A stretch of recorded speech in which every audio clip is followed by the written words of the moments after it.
Hello and welcome back to the 5 Cent Cigar Newscast. I'm Leah Crowley. Thank you for joining us.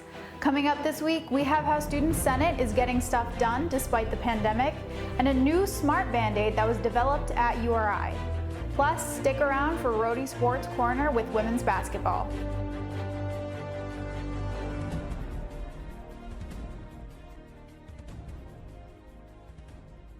Student Senate's meetings look a little different. They've moved from their chamber in Memorial Union over to Zoom. Imani Fleming has the story. Like almost every student organization on URI's campus, meetings and events have been moved virtually to adhere to the Rhode Island Department of Health COVID safety guidelines and regulations. For URI's Student Senate, this means much less time spent in the Senate chambers and more time spent on WebEx.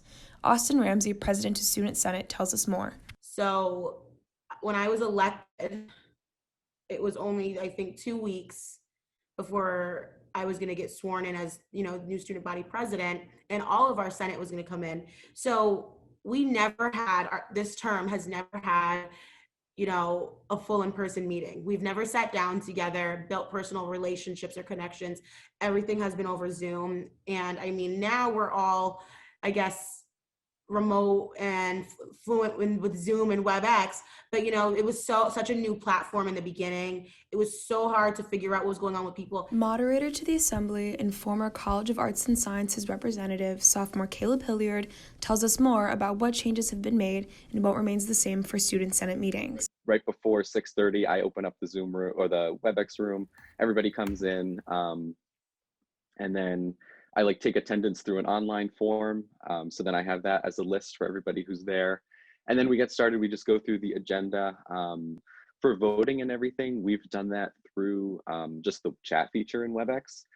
So depending on the type of bill, if it's private ballot or public ballot, they'll either send it to everybody or just to me privately. And then I have to write down a tally as fast as I can and make sure things pass and everything. In the past, Senate was notorious for holding longer, debate-filled meetings. But in the new age of COVID, this is no longer the reality. A virtual world is very beneficial. It's convenient. A lot of people can meet in different areas at different times and collaborate. But there is something to be said about in-person communication that is lacking, and that is very important. According to Ramsey, Student Senate is currently working on the re-recognition of student organizations, new programming, a mental health task force, and the overall needs of all URI students. Imani Fleming reporting, 5 Cent Cigar Newscast. A URI professor and former graduate student have developed a Band-Aid that can actually detect infections. Sophia Szabo has more. For years, Band-Aids have been a consumer favorite when it comes to covering up paper cuts. But what if a Band-Aid could detect the amount of infection in your cut? URI assistant professor Daniel Roxbury and former graduate student Mohammed Moin Safi have created a bandage embedded with nanosensors that can detect and monitor the infection in the wound. Small particles, but if there is a small biomolecule or a small molecule in their environment, and if this molecule interacts with the surface of the carbon nanotubes, if it basically sits on the surface of the nanotubes, the light that we receive from these nanotubes will change in some way. The bandage was created in the Roxbury lab, where they precisely injected nanosensors inside of the fibers of the fabric to make the bandage biocompatible. So the electrospinning process involves the encapsulation of the nanotubes into the microfibers.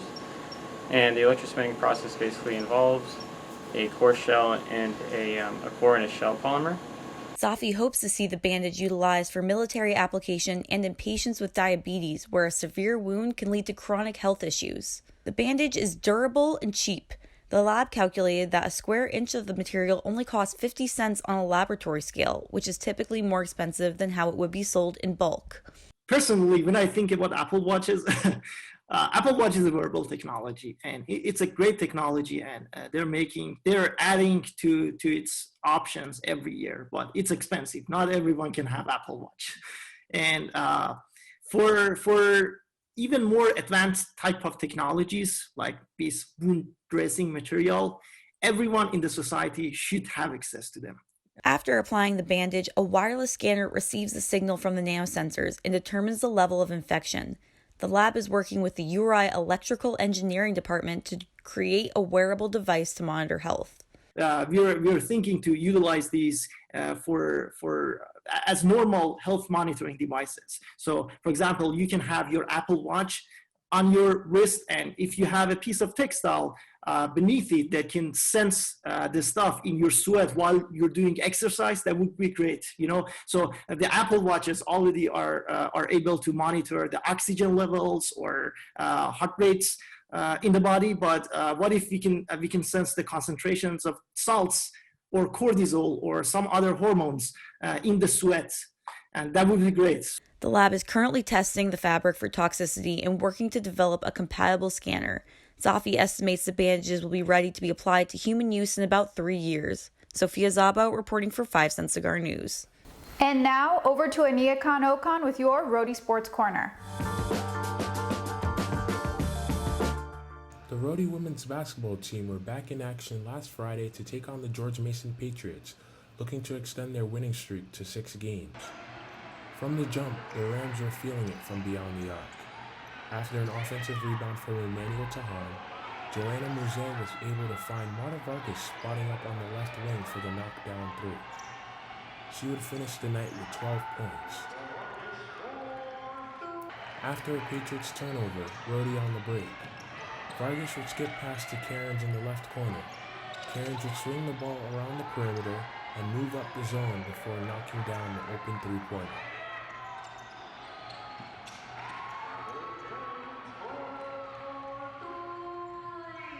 Continuing to make the George Mason zone work, MP Fapasi would find Cairns, who would knock down another 3 on 2 George Mason defenders.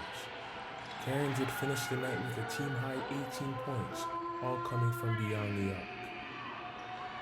The only bright spot all night for George Mason would be Vita Stein, who would finish with a career-high 13 points. The Rams would go on to roll the Patriots 63-27.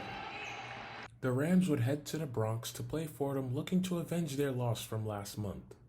In the first, Joanna Muze knocks down the first of her 4 made threes on the afternoon. She would lead Rhody with 16 points. Fast forward to the fourth quarter, Rams up 3. Emmanuel Tahan backs down Caitlin Downey to put the Rams up 5. She would finish with her 7th double-double of the season. After a 7-1 run to put Fordham up 1 with 4 to play, Marta Vargas knocks down a 3 to put the Rams back up front. But Fordham would prove to be too much. Despite a late 3 from Muze, the Rams would fall to Fordham 56-53, snapping their 6-game winning streak. The Rams will have a chance to bounce back this Sunday when they face the UMass Minutewomen for the 3rd time this season. Reporting outside of the Ryan Center, I'm Aniekan Okon, 5 Cent Cigar Sports. According to URI's COVID-19 tracker, for the week of February 1st through the 7th, there have been 75 positive COVID cases with a positive test rate of 1.03%. That's all we have for you today at the 5 Cent Cigar Newscast. Stay safe, Rhody.